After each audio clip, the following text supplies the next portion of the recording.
창세기 11장 1절로 9절까지의 말씀, 이 말씀을 저와 여러분이 번갈아가며 교독하겠습니다. 온 땅의 언어가 하나요, 말이 하나였더라.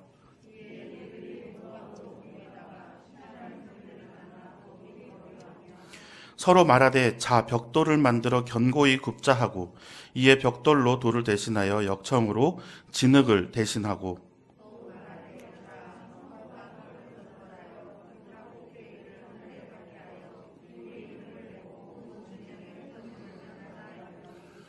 여호와께서 사람들이 건설하는 그 성읍과 탑을 보려고 내려오셨더라.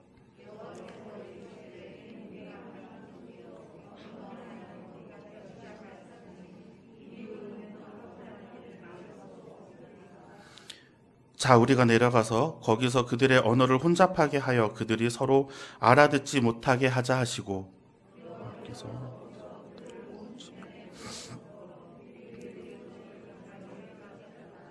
9절 함께 읽겠습니다.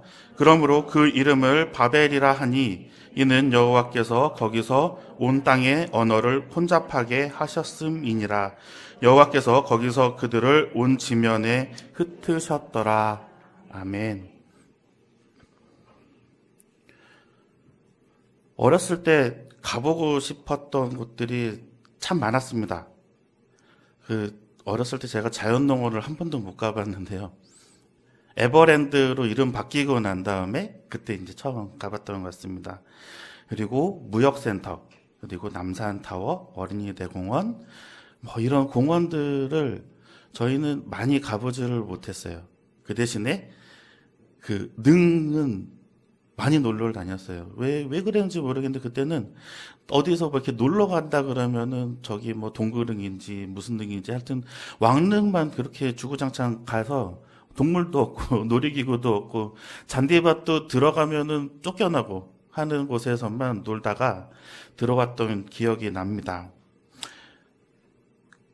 못 가본 곳들 중에 정말 가고 싶었던 곳이 여의도에 있는 63빌딩이었습니다. 63빌딩은 지금도 지하 3층까지밖에 못 가봤습니다. 위에는 올라가 본 적이 없어요. 저기 위에 올라가면은 서울 시내가 다 보일 텐데. 어렸을 때 막 그 생각을 하면서 저희 집에서 교회까지 가는데 한강을 이렇게 건너가야 되는 그 길이 있습니다. 그 길을 건너갈 때 그렇게 쳐다보면서 63빌딩 막 이렇게 쳐다보면서 저기 막 가고 싶다. 그렇게 노래를 불렀던 기억이 납니다. 이 63빌딩은 1985년에 지었다고 합니다. 그때 우리나라에서 제일 높은 건물입니다. 빌딩 색깔로 금 색깔로 번쩍번쩍 빛나고요. 그때 당시에 하늘을 찌를 듯이 높은 건물이 우리나라 잘 사는 나라야 이렇게 생각하면서 다녔던 기억이 납니다. 근데 요즘에 우리나라에서 가장 높은 빌딩이 어떤 빌딩인지 아십니까? 여기 화면에 보시는 대로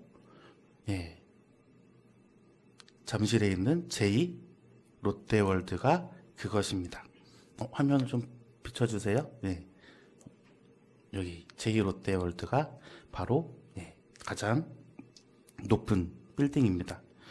그렇게 높았던 63빌딩이 63층에 한 270m 정도 되는 높이였는데 제2 롯데월드는 지금 123층이라고 하죠. 그리고 555m의 높이를 자랑합니다.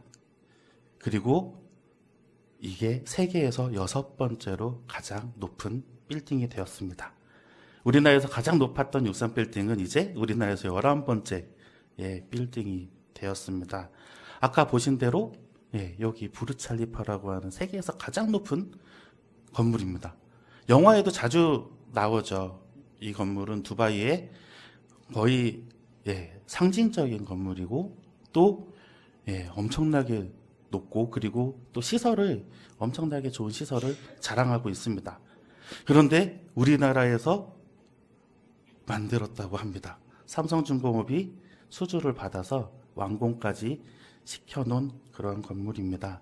또 하나 볼까요? 이게 세계에서 세 번째로 큰 상하이 타워라고 합니다. 중국에 세계에서 두 번째, 세 번째로 큰 빌딩들이 있습니다. 이제는 뭐 그냥 100층이라고 하는 높이는 뭐 이제 별 그런 감흥이 없어지는 것 같습니다. 그리고 높은 곳만 이제 사람들이 찾아가게 되어서 이 초고층 빌딩에 대한 그 건축 기술들도 남다르게 지금 발전을 하고 있습니다. 조금 있으면 이제 1000m짜리 빌딩이 생긴다고 합니다. 사우디아라비아의 제다라는 도시에 있는 제다 타워라고 하는 그 타워가 지금은 약간 공사를 멈추고 있지만 몇 년, 24년에 완공 예정이라고 하는데 어찌 될지 모르겠지만 그것이 완공되고 나면 이제 해발 1km짜리 건물이 들어서게 되는 것입니다. 이 하늘을 오르고 싶은, 건물로 하늘을 이렇게 찌르고 싶은 그 사람들의 욕망은 한이 없는 것 같습니다. 이제 카메라 저 좀 비춰주시고요. 오늘 말씀은 여러분도 잘 아시는 말씀, 바벨탑 사건에 관한 이야기입니다. 인간들의 언어가 다르게 된 계기, 또 사람들이 여러 지역에 흩어짐을 당하게 되는 이 사건이 바로 바벨탑 사건입니다. 창세기에서 하나님께서는 인간을 하나님의 형상대로 만드시고 지으셨다고 말씀하셨습니다. 그것은 외형적인 모습도 분명 그러하겠지만 지성, 지혜도 하나님과 하나님의 형상과 같이 만드셨다는 그러한 말씀입니다. 그래서 인간은 하나님께서 창조하신 다른 피조물보다 지혜롭고 그리고 사고할 수 있고 그리고 도구를 사용할 수 있으며 또 필요한 것들을 제작해서 만들어내는 그러한 창조적인 그러한 생각을 지니게 된 것입니다. 이것이 하나님께서 우리에게 주신 형상입니다. 이것을 왜 하나님께서 우리에게 주셨을까요? 이것도 창세기에 이렇게 기록하고 있죠. 생육하고 번성하여 땅에 충만하라. 땅을 다스리라 정복하라. 우리는 하나님께서 만드신 이 세상을 관리할 수 있는 관리자의 역할로 우리를 지으셨기 때문에 우리가 그렇게 사고하고 그리고 창조적인 생각을 할 수 있게 되는 것입니다. 제가 어렸을 때 창세기를 읽으면서 두 가지의 사건을 제일 아쉬워했습니다. 하나는 아담과 하와의 선악과의 사건입니다. 그것만 안 먹었으면 우리는 이렇게 고생 안 하고 에덴 동산에서 진짜 행복하게 살 수 있었을 겁니다. 그렇죠? 근데 아담과 하와가 범죄함으로 인해서 우리가 노동이라는 것을 우리가 이제 하게 되었고 또 노동이라는 것들이 이제 나중에 발전하다 보니까 이제 서로 경쟁하는 시대까지 오게 되었습니다. 또 한 가지의 사건, 이 바벨탑 사건인데요. 바벨탑 사건만 없었다고 하면은 외국어를 배울 필요가 없었겠죠. 저는 어학을 제일 못합니다. 저희 누나랑 저랑 신대원 입시를 위해서 누나는 이제 대학원 진학을 위해서 한번 같은 날에 탭스라는 이제 시험을 보러 간 적이 있습니다. 성적표를 딱 받았는데요. 제 점수가 저희 누나 점수에 딱 3분의 1 나왔습니다. 이제 누나가 반 떼줄까 이런 얘기를 농담 삼아서 하시더라고요. 저는 왜 어학이 어려운지 잘 몰랐는데 제가 끈기가 별로 없는 것 같습니다. 누나가 그런 얘기를 많이 해요. 영어는 엉덩이 붙이고 앉아있는 시간에 비례한다. 누나가 맨날 그럽니다. 지금도 누나는 계속 어학 공부를 하고 있는데 저는 영어책만 보면 졸립니다. 그래서 아마 이런 불만들이 생겼던 것 같아요. 바벨탑 사건만 없었어도 하나님한테 왜 그렇게 반항을 해가지고 왜 언어를 만드셔서 이렇게 흩어놓으셨을까? 하지만 하나님께서는 그 언어를 많이 분산시키셨음에도 불구하고 우리에게 주신 사명은 분명히 있죠. 자, 오늘 본문 말씀 1절을 한번 읽어보겠습니다. 본문 말씀 1절입니다. 온 땅에 언어가 하나요, 말이 하나였더라. 아멘. 이 언어가 어디서 나왔겠습니까? 사람들의 필요에 의해서 발명이 되었겠습니까? 하나님은 이 땅을 창조하실 때 말씀으로 창조하셨습니다. 하나님께서 이 세상을 창조하실 때 그렇게 많은 언어가 필요하지 않았습니다. 영어로, 불어로, 독일어로 이렇게 말씀하신 게 아닙니다. 하나님의 언어로 말씀하셨던 겁니다. 이 땅을 만드시고 동물을 창조하시고 그 모든 동물들과 식물들을 다스리고 관리하는 인간들에게도 그렇게 많은 언어가 필요하지 않았습니다. 하나님과 소통할 수 있는 단 하나의 언어만 있으면 됐었거든요. 그거면 충분했습니다. 하나님께서 주신 언어와 말은 본래 하나님과 인간의 소통의 도구로 하나님께서 우리에게 주신 것인데 그것을 인간은 다르게 사용했던 것이죠. 아담과 하와를 만드시고 말씀으로 아담과 하와와 소통하셨습니다. 아담과 하와에게 말을 가르치시고 항상 대화하셨던 겁니다. 하지만 아담과 하와는 그 언어로 뱀하고 소통하고 죄악을 저지르게 되고 또 오늘 있는 바벨탑의 사건들이 바로 그러한 일들을 낳게 되는 것이죠. 오늘 본문 말씀 3절과 4절을 한번 읽어보겠습니다. 서로 말하되 자 벽돌을 만들어 견고히 굽자 하고 이에 벽돌로 돌을 대신하며 역청으로 진흙을 대신하고 또 말하되 자 성읍과 탑을 건설하여 그 탑 꼭대기를 하늘에 닿게 하여 우리 이름을 내고 온 지면에 흩어짐을 면하자 하였더니 아멘. 하와가 선악과를 먹을 때 하나님께 이거 먹어도 되냐고 물어보지 않았습니다. 하나님께서는 분명히 이거 먹으면 정령 죽으리라라고 말씀하셨는데 하와가 정말 진짜 보암직도 하고 먹음직도 하다고 이야기가 쓰여져 있을 때에는 하나님 이거 진짜 먹으면 안 돼요. 정말 맛있어 보이는데 라고 물어볼 수 있지 않았을까요? 몰래 먹는 그 재미도 있겠지만 왜요? 안 된다고 하는 걸 알았기 때문이겠죠. 그러면 소통하고 싶어 하지가 않습니다. 또 마찬가지입니다. 하와가 아담한테 들고 왔습니다. 아담도 하나님 제 부인 하와가 이걸 먹은 것 같습니다. 한 번만 용서해 주십시오라고 말 안 합니다. 왜요? 자기도 두렵기 때문이죠. 이미 죄악인 것을 알고 있습니다. 소통하기 전부터 알고 있습니다. 그러면 내가 어찌해야 될지는 알고 있는 것이죠. 성경 말씀 한 구절 찾아보겠습니다. 역대상 13장 1절 말씀입니다. 한번 화면에 있는 말씀을 우리가 한 목소리 읽어보겠습니다. 다윗이 천부장과 백부장 곧 모든 지휘관과 더불어 의논하고 아멘. 이 말씀만 읽으시니까 잘 모르시겠죠. 이게 무슨 말이냐 하면요. 다윗이 이제 예루살렘으로 하나님의 언약궤를 가지고 오는 역사적인 순간을 지금 기록한 곳입니다. 그 구절이에요. 고개 딱 끄덕, 정말 좋은, 그러구나. 근데 좀 뭐가 좀 이상하지 않습니까? 하나님의 언약궤는 누가 매죠? 레위인들이 매죠. 지금 근데 다윗은 누구랑 상의를 하고 있냐면요.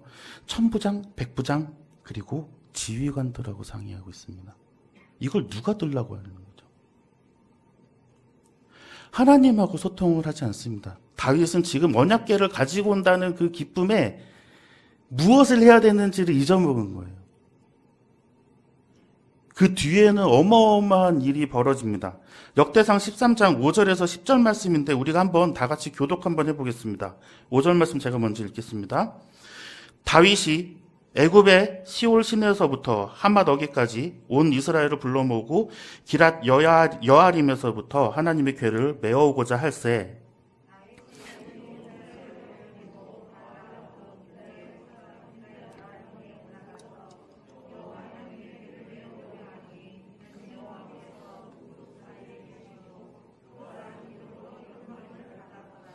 하나님의 궤를 새 수레에 싣고 아비나답의 집에서 나오는데 우사와 아히오는 수레를 몰며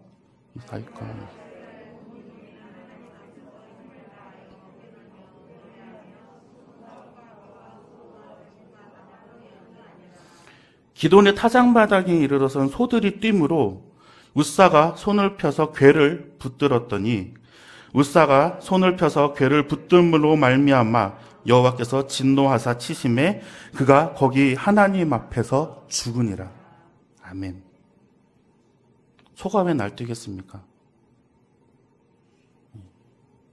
레위인들이 당연히 메고 움직여야 할 이 하나님의 언약궤를 소가 메고 오자마자 이렇게 날뛰고 있습니다. 해야 될 일을 응당해야 되고 마땅히 해야 될 것들을 사람들하고 상의를 해버리는 바람, 사람들과 소통하는 바람에 지금 이런 사단이 벌어지고 있습니다. 우리는 우리의 힘으로 모든 것을 다 해결할 수 있을 것이라 생각하지 않습니다. 왜요? 우리는 못하는 것은 정말 못하겠으면 하나님한테 와가지고 매달리시거든요. 그런데 우리가 조금이라도 할 수 있을 것 같은 것은 하나님께 여쭤보질 않아요. 하나님과 소통하지 않습니다. 혹시나 하지 말라고 할까봐. 혹시나 어렵다고 할까봐. 이거 내가 한번 그냥 하나님 몰래가 어디 있습니까? 하지만 이거 빨리 내가 해쳐버리면 될 것 같은데 해도 하나님은 아시죠. 막으시죠. 흩으시죠. 우리는 우리의 욕망, 우리가 가지고 있는 그 욕망이 그 안에서 발현된다고 봅니다. 왜요? 너무나 어렵고 너무나 힘든 것은 당연히 하나님께 물어보고 하나님께 간구합니다. 허락도 구하고요. 우리가 교회 다니고 있는 크리스찬들이면 다 그렇게 합니다. 하지만 너무나도 당연히 순수하게 그냥 우리 힘으로 해낼 수 있는 것은 하나님께 여쭤보질 않아요. 왜 그럴까요? 안 된다고 하실까 봐요. 막 하고 싶은데 하나님께서 승낙하지 않으실까 봐요. 거기서부터 욕망이 생기는 겁니다.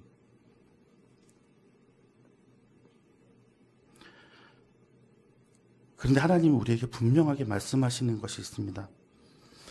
내가 허락하지 않는 것은 작은 모래 한 알도 취할 수가 없다고 이야기하십니다. 우리에게 많은 사건들을 통해서 보여주십니다. 여러분이 잘 알고 있는 출애굽기의 아말렉 전투를 기억하실 겁니다. 출애굽하자마자 제일 먼저 전쟁 치른 것이 아말렉과의 전투인데요. 실제로 아말렉과 이스라엘의 민족들의 객관적인 전력은 아말렉이 정면으로 싸워가지고 절대로 이길 수가 없습니다. 성인 남자만 200만이 넘는 대군을 아말렉이라는 소수민족이요. 그런데 그 싸움이 어떻게 됩니까? 모세가 손을 들어서 기도를 하지 않으면 아말렉이 이기고 있어요.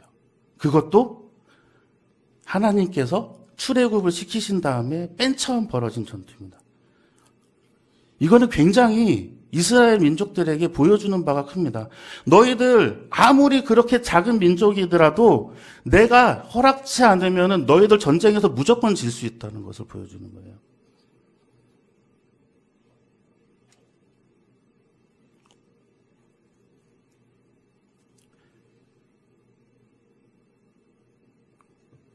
우리의 탐욕, 욕망 이런 것들이 하나님께서 허락하시지 않았기 때문에 그것을 키워나가는 것보다는 우리가 과감하게 버리고 하나님과 소통할 수 있는 것이 더욱 중요할 겁니다. 오늘 사전 말씀을 제가 한번 잠깐 읽겠습니다. 성읍과 탑을 건설하여 그 탑 꼭대기를 하늘에 닿게 하여 우리 이름을 내고 온 지면에 흩어짐을 면하자라고 이야기합니다. 구약의 시대, 거기도 더 깊이 들어가서 창세시대, 창세기에서도 족장시대가 아니라 더 앞쪽의 시대. 그때 높은 건물이 무엇이 있겠습니까? 우리말로 치면, 주상복합 아파트가 있겠습니까? 아니면은 이렇게 전망대가 있었겠습니까? 시대의 가장 높은 구조물은 하나님께 올린 제단입니다. 하나님께 예배하고 하나님께 제물이 바쳐지는 그곳이 인간이 볼 때 가장 높은 곳이었습니다. 하나님께 제물을 바칠 때 하나님께서 불을 내려주셔서 하나님께서 흠양하셨던 그곳이 가장 높았던 곳입니다. 그런데 지금 사람들은 그것보다 더 높은 곳에 자기가 있을 곳을 찾고 있는 것이에요. 하나님의 권위에 도전하고 있는 것이죠. 하나님께서 지혜를 주셨습니다. 우리에게 도구를 만드는 법도 가르쳐 주셨습니다. 모든 것을 조합해서 또 새로운 것을 또 만들어내는 법도 하나님께서 그런 지혜들도 우리에게 주셨습니다. 그런데 그 지혜를 통해서 인간들은 하나님하고 소통하지 않습니다. 또 그 지혜를 통해서 이제는 하나님의 위치보다 더 높이 올라가려고 벽돌을 쌓아서 올리고 있는 것입니다. 우리가 한번 생각해 볼까요? 1 더하기 1은 2잖아요. 그런데 하나님께서 1 더하기 1은 10이라고 얘기하시면 10이 됩니다. 우리가 가장 작은 숫자를 더하는 일조차도 하나님께서 허락하지 않으시면 그렇게 될 수가 없어요. 그런데 우리는 그거를 망각하고 우리의 얄팍한 지식만을 가지고 그리고 우리의 그 지식을 뽐내며 정말 하나님 앞에서 부끄러운 그런 행동들을 하고 있는 것이죠.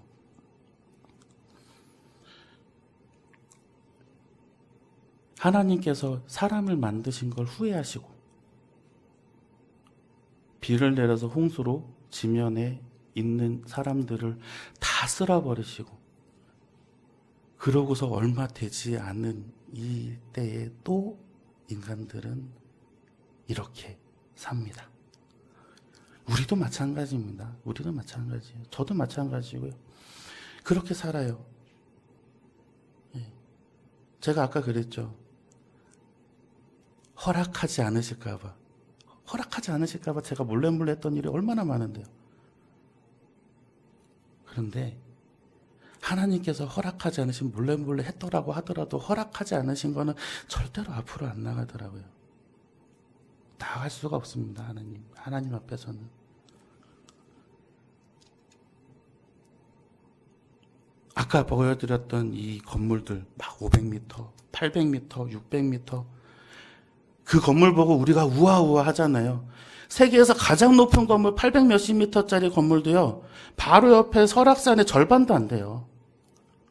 하나님께서 만드신 이 자연에 수많은 자연에 정말 요만큼도 되지 않은 건축물 가지고 우리는 와 잘했다 이러고 있는 겁니다. 지금 인공위성을 막 우주로 쌓아 날려가지고 하나님께서 만드신 이 어마어마한 우주에 티끌만큼도 보지 못하면서 우리가 와 하고 있어요. 하나님의 놀라운 섭리를 우리는 지금 아직까지도 알 수도 없는데 우리는 우리가 지금 알아낸 거에 너무 좋아하고 있는 거죠.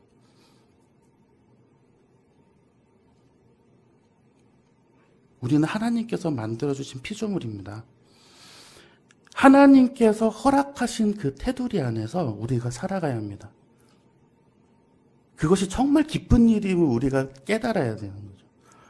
그래서 우리는 하나님과 항상 소통하면서 살아야 합니다. 그렇지 않으면 우리 안에 있는 또 욕망이 튀어나와서 바벨을 만들어냅니다. 이것이 하나님께서 기뻐하시는 것인지 아니면 하나님의 뜻과 반대되는 것인지 그거는 우리가 먼저 할 수 있어요. 하나님과 소통했느냐? 하지 않았느냐? 왜요? 하나님은 언제든지 들어주시거든요. 우리가 언제든지 하나님과 이야기할 때마다 하나님은 들어주시고 계시거든요. 인간의 얄팍한 지식으로는 우리는 고작 구름만 뚫을 뿐입니다. 아무리 높게 건축물을 올려봤자 하나님이 만드신 것 중에 피조물 중에 산들 중에 절반도 채 올라갈 수가 없습니다.